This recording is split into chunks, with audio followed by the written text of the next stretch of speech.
नमस्कार मित्रों, योगी education world में आप सभी का स्वागत है। मित्रों, रीट एग्जाम काफ़ी नज़दीक हैं और इस समय हम सभी रीट एग्जाम की तैयारी में लगे हुए हैं। हम सभी चीज़ों को एक साथ तैयार कर रहे हैं। बहुत सारे स्टूडेंट्स जो हैं वो एक एक करके पार्टों को पढ़ रहे हैं। तो मित्रों, उसमें आज छोटा सा योगदान मैं भी आपको दे रहा हूँ संस्कृत को काफ़ी आसान बनाने में। जी हाँ मित्रों, यदि अभी तक आपने संस्कृत रीट के जो भी मेरे वीडियो हैं वो नहीं देखे हैं तो उनको जरूर देखिएगा। लिंक मैं डिस्क्रिप्शन में दूंगा, आप जरूर उन वीडियो को देखिएगा, आपको काफी इसमें फायदा होगा। जी हाँ मित्रों, बात कर लेते हैं संस्कृत के रीट में जो भी टॉपिक हैं वो सभी को मैं बहुत आसान तरीके से समझा रहा हूँ और उसमें मैंने काफी वीडियो डाले भी हैं। आप चैनल पर जाइएगा और चैनल पर जाकर के जो प्लेलिस्ट में जाकर के रीट संस्कृत के नाम से प्लेलिस्ट जो है उसको आप ओपन करके सभी वीडियो को देखिएगा। यदि आपने केवल 10th तक संस्कृत पढ़ी है तो भी ये जो वीडियो है वो आपके लिए ही बनाए गए हैं, काफी खास हैं, जरूर पढ़िएगा, आपके लिए काफी फायदा होगा। बहुत आपके लिए काम के सारे टॉपिक्स यहाँ पर लेकर आ रहा हूं। मित्रों, आज के वीडियो में हम बात करेंगे शब्द रूपों के विषय में। तो देखिए, जो शब्द रूप हैं आपने अभी तक, मैं बिल्कुल जीरो लेवल से बता रहा हूं, शब्द रूपों को आपने अभी तक पढ़ा होगा, रटा होगा और बहुत सारे जो संस्कृत से हैं वो उनको बनाना भी जानते होंगे।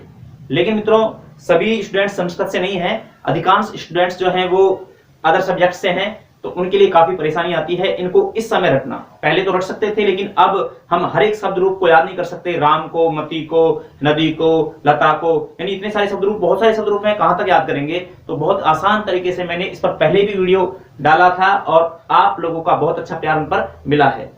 मित्रों, अभी तक आपने वीडियो को नहीं देखा है तो लिस्ट, वो जो लिंक है डिस्क्रिप्शन में मिलेगा, जरूर उसको देखिएगा। और अगर उनको देख लेते हो तो ये वीडियो आपके लिए बाद में काफी खास होने वाला है। जी हम देखिए मित्रों, शब्द रूपों को अलग अलग याद ना करके हम डायरेक्टली एक ऐसा तरीका ढूंढ लेते हैं कि वहां से हम सभी शब्द रूपों को आसानी से कैच कर लेंगे कि इसमें कौन सा लिंग विभक्ति वचन है या इसका लिंग विभक्ति वचन क्या होगा, बहुत आसान तरीके से। मित्रों, तो देखिए, हमको केवल एग्जाम को फाइट करना है, हमको विद्वान नहीं बनना है इस सब्जेक्ट में।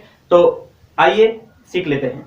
देखिए मित्रों, शब्द रूपों में सबसे पहली बात तो यह है कि किसी भी शब्द रूप में आप देखते होंगे ना, अकारांत, आकारांत, ये क्या है, ईकारांत, ये क्या चीजें हैं। तो सबसे पहले आपकी जो डाउट है क्लियर कर देता हूं। यानी कोई भी शब्द जिसके अंत में जो स्वर है, ठीक है, स्वर है या व्यंजन है, जो भी है, तो जैसे मान लो, देखिए, जैसे राम शब्द है, राम, राम के अंत में जो में क्या है, ए, तो ये ए अंत में है, इसीलिए ये शब्द कैसा हो जाएगा, एकारांत। ठीक है, अब ये राम कैसा हो गया, एकारांत। और कौन से लिंग का है, पुल्लिंग का है, तो ये बन जाएगा एकारांत पुल्लिंग। ठीक है, अब ऐसे कोई भी शब्द जिनके अंत में ए हो और पुल्लिंग है तो सभी आ जाएंगे एकारांत पुल्लिंग में। राम, श्याम, बालक, गोपाल, ठीक है, ये सभी किसमें आ जाएंगे, पुल्लिंग में, एकारांत पुल्लिंग में। ऐसे ही आकारांत, जैसे मान लो लता है, तो अब लता में क्या है लास्ट में, आ, तो इसको क्या कहेंगे, आकारांत। और लता क्या है, स्त्रीलिंग, तो ये बन जाएगा आकारांत स्त्रीलिंग में। तो ये केवल एक बेसिक नॉलेज है जो आपको समझ में आनी चाहिए, आप इनसे डरिएगा नहीं। ठीक है, तो आप जैसे मान लो मैं आपसे कहूं कि हरि, हरि शब्द कैसा है, तो हरि में ई है, तो ये होगा इकारांत, और लिंग कौन सा होगा, पुल्लिंग, तो बन जाएगा इकारांत पुल्लिंग। ठीक है, जैसे मैं आपसे कहूं कि बताइए गुरु कैसा शब्द है, उकारांत, और उकारांत कैसा, पुल्लिंग। ठीक है, तो ये आपके लिए केवल बेसिक नॉलेज के लिए। अब आगे बात करते हैं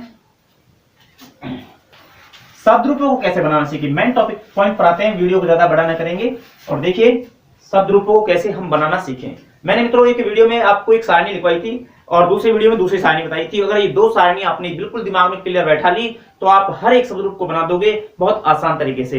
देखिएगा उन वीडियो को। तो मित्रों, मैं यहाँ पर एक सारणी के माध्यम से अधिक शब्द रूपों के बारे में बता दूंगा। देखिए, आप जब भी शब्द रूप बनाते हैं तो आप इस तरह से लिखते हैं, विभक्ति, एक वचन, द्विवचन और बहुवचन।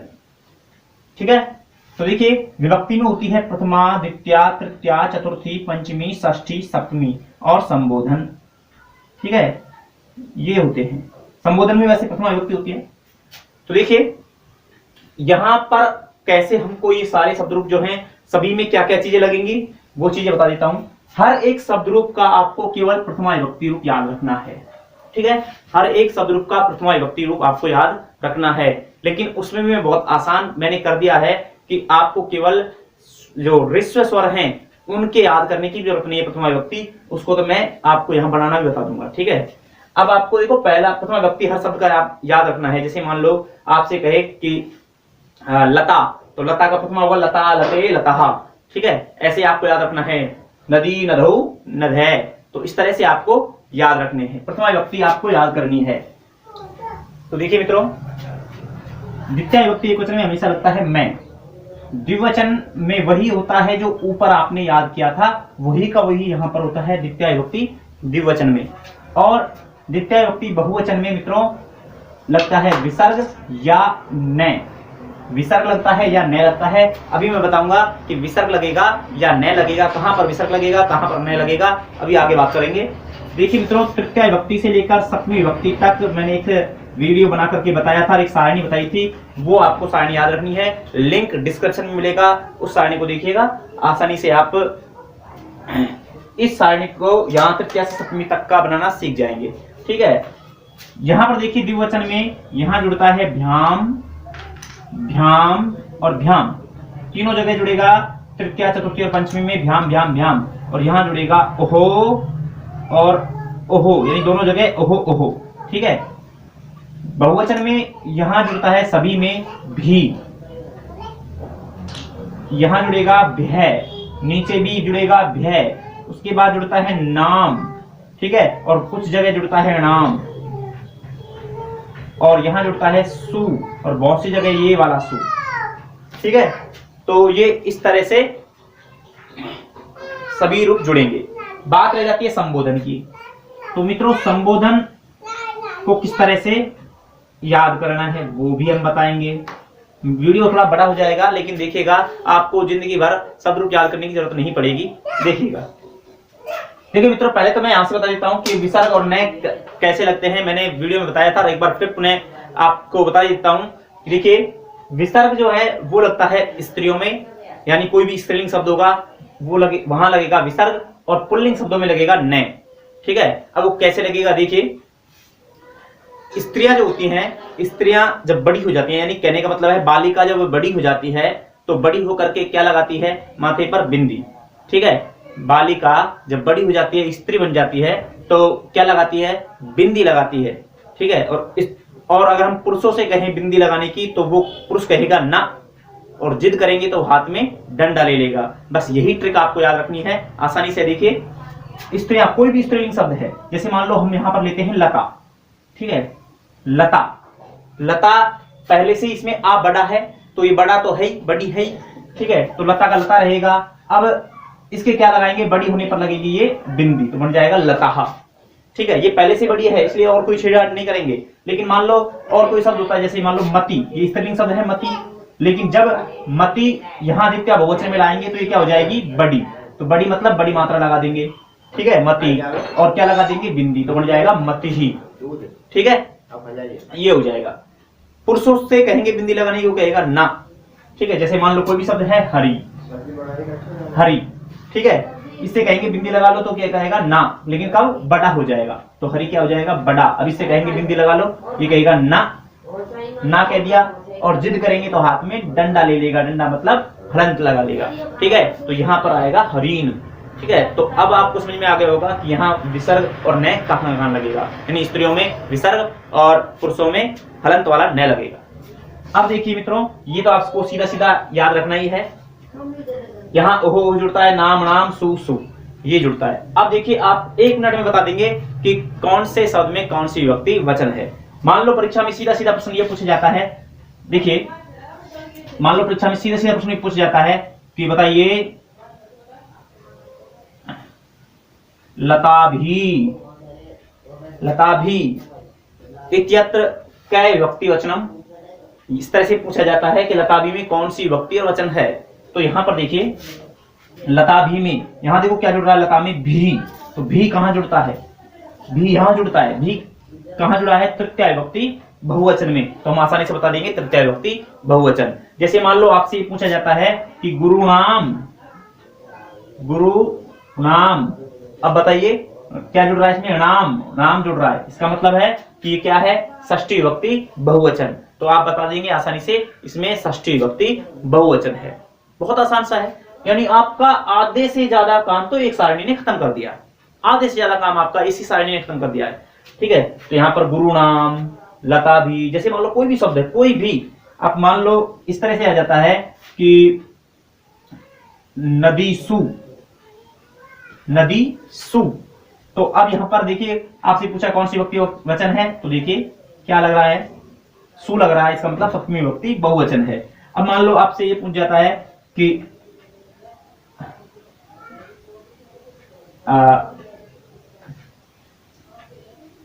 वधू, वधूम, वधूम मैं लग रहा है, इसका मतलब मैं यहां लगता है द्वितीय विभक्ति एक वचन है, तो आप आसानी से बता देंगे।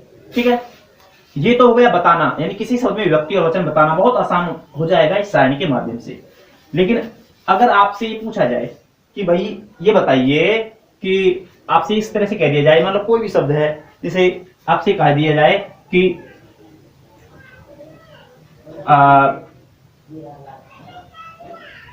हरि शब्द का चतुर्थी विभक्ति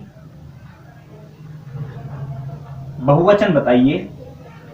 ठीक है, हरि शब्द का चतुर्थी विभक्ति बहुवचन बताइए। तो देखिए हरि शब्द का चतुर्थी विभक्ति बहुवचन क्या होगा, तो देखो हरि शब्द, चतुर्थी, ये रही चतुर्थी, और बहुवचन क्या जुड़ेगा, या चतुर्थी बहुवचन क्या जुड़ेगा, भय, भय जुड़ेगा, तो हरि में क्या जोड़ दो, भय, तो बन जाएगा हरि भय। ठीक है, तो इस तरह से आप किसी भी शब्द का शब्द रूप बना सकते हो आसानी से, बड़े आसानी से। ठीक है, तो इनको आप जोड़ दीजिए और आपके जो शब्द रूप हैं वो बन जाएंगे। अब यहां पर देखिए ओहो, ओहो जुड़ रहा है ना, ये संधि का कार्य भी होता है कई जगह। देखिए अब जैसे मान लो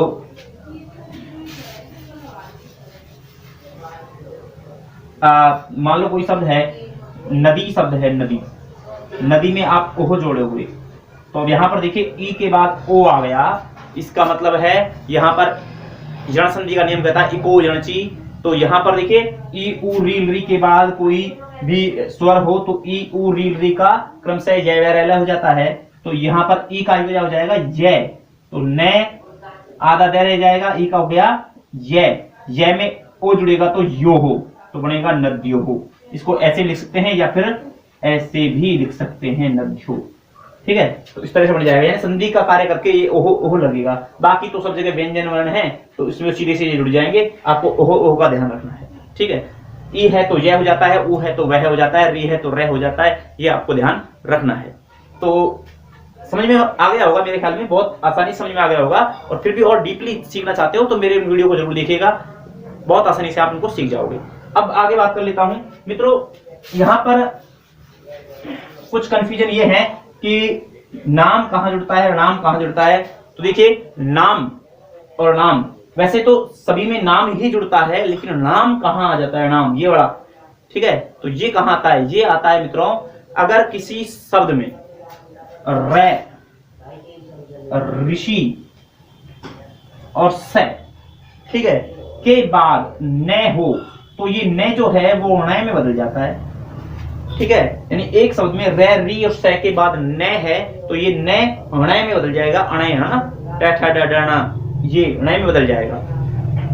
समझ में आ गया होगा। वैसे सूत्र तो है रसभ्याम नौणे समान पदेई अटकुपवांग नुम वैवायपि, ये दोनों सूत्र इसमें काम करते हैं। लेकिन आपको क्या याद रखना है, ये याद रखना है रै री स के बाद न हो तो न बदल जाता है ण में। ठीक है, और इतना भी याद ना रखो, इतना तो याद कर ही लेना कि रे अगर है किसी शब्द में तो यहां पर जुड़ेगा नाम, और रे नहीं है तो जुड़ेगा नाम। ठीक है, बिल्कुल आसान तरीका, अगर रे है तो जुड़ेगा नाम, रे नहीं है तो जुड़ेगा नाम। अब देखिए कैसे, जैसे देखिए, और एक यहां पर जो षष्ठी विभक्ति बहुवचन है, यहां पर भी शब्द की मात्रा बड़ी करते हैं, अंतिम मात्रा जो है अंतिम स्वर को बड़ा कर देते हैं। ये दो जगह बड़ा होता है, एक तो द्वितीय बहुवचन में और एक षष्ठी बहुवचन में। ठीक है, तो ये ध्यान रखना है। अब जैसे मान लो शब्द है पितृ, पितृ, ठीक है, पितृ यहां पर आएगा षष्ठी बहुवचन में, तो क्या बन जाएगा, ये पितृ, बड़ा कर देंगे दीर्घ, पितृ।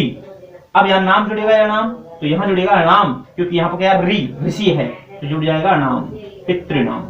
ठीक है, जैसे मान लो शब्द है गुरु, बड़ा करेंगे तो ये वाला गुरु हो जाएगा। ठीक है, अब यहाँ गुरु में रह है इसलिए क्या जुड़ेगा नाम। ठीक है, लेकिन लता, ठीक है, लता में रह नहीं है इसलिए क्या जुड़ेगा नाम, लता नाम। ठीक है, जैसे मती, मती में छोटी ई होती है लेकिन बड़ी हो जाएगी मती, तो क्या जुड़ेगा नाम, क्योंकि यहाँ पर रह नहीं है। ठीक है, तो ये समझ में आ गया होगा। अब बात करते हैं सु और सु में से कौन सा से आता है। तो देखिए मित्रों, सु और सु में से कौन सा से आता है। तो देखिए सु, ये वाला जो से है दंत्य से, सलेट वाला जो से है दंत्य से जो है वो कहां आता है। तो एक सीधी शीट क्या रखिएगा, बालक बन गया दूल्हा, बालक क्या बन गया दूल्हा, और दूल्हा कैसे चलता है सीधा। ठीक है, मतलब बालक बन गया दूल्हा, और दूल्हा घोड़े पर बैठ करके कैसे चलता है, सीधा चलता है। तो ये आपको ध्यान रखना है कि देखिए बालक, बालक में क्या है लास्ट में ए, कै में ए, और दूल्हा, दूल्हा में क्या है आ। तो यदि किसी शब्द के अंत में ए या आ है तो वहां पर सीधा वाला से लगेगा, सीधा वाला ये वाला से। ठीक है, ये ध्यान रखना।